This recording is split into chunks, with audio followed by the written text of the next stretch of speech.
I'm Ashley Cole, and today I'll be sharing 5 reasons you subconsciously reject healthy partnerships. I'll also be sharing a few reasons why. I'm sure several of you just rolled your eyes with the girl bye. No, I'm not.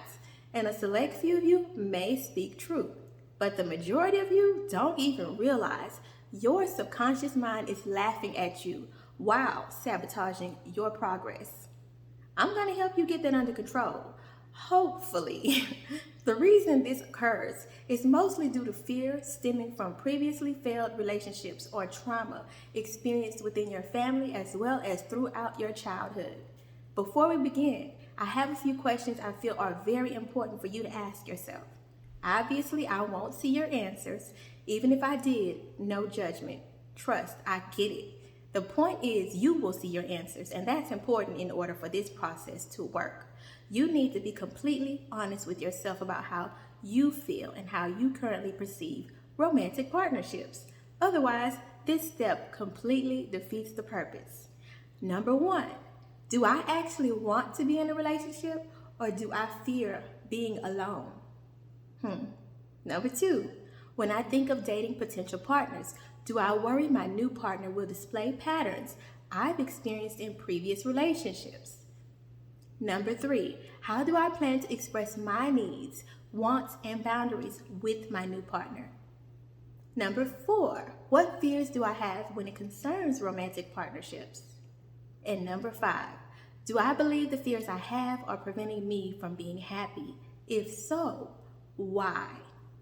Congratulations, you now have shadow work homework from yours truly. And although I'm not there to grade it, your intuition will nudge you if these questions are for you.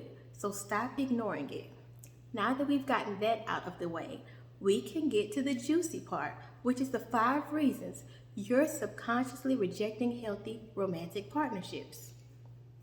Now, I'm not talking about relationships with men or women who do not know how to be faithful or who thrive on attention from third parties due to their insecurities. I am not talking about partners who enjoy keeping you in confusion because in some sick way it brings them joy. I am definitely not talking about partners who are emotionally unavailable due to their unhealed trauma. And I damn sure am not talking about partners who sleep with supposed best friends to feed their ego, all while refusing to heal narcissistic mindsets. Hell to the no. I would not do you like that. I am talking about healthy partners who are ready and willing to step up to the plate. Partners who care how you feel and want to be a part of your support system. Partners who refuse to go to bed without apologizing for their actions, and they actually put effort into changing their behavior. Amen? Partners who understand the importance of open dialogue and communication and aren't afraid to address the not-so-fun issues that eventually arise when there's a disagreement. Partners that are willing to put in the work, even when life is throwing lemons, because their ultimate goal is to be happy and in a healthy, exciting, romantic, spiritually guided, abundant, emotionally fulfilling relationship with you. Now that I've obliterated your excuses, we can actually discuss the reasons you're subconsciously rejecting healthy partnerships. Ready? Let's get into it. Number 1, you subconsciously believe this relationship will fail just like the others. And honey, with a mindset like that, it's possible you're manifesting the same man or woman to show up in a different vessel. Be careful how you allow your thoughts and patterns to repeat. Just because the last one couldn't get it right, or you weren't healed enough to ensure you were connecting with the right partner, doesn't mean you'll automatically select the same kind of partner. If anything, you're possibly praying you'll never see them again, and I can't blame you there. But be careful thinking that way. You can manifest them back into your life by simply thinking of them too much, whether you're having good or bad thoughts. And I'm pretty sure you're done with the past if you're ready for something new. However, if you still have one foot in the past and one in the future, your problem is much bigger than you think.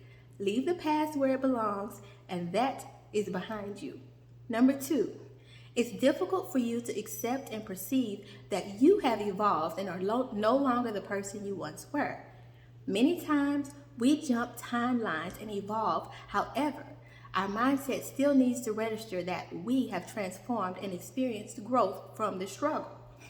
Long story short, that last relationship may have done some damage, but if you learn from it, you're already several steps ahead of where you started.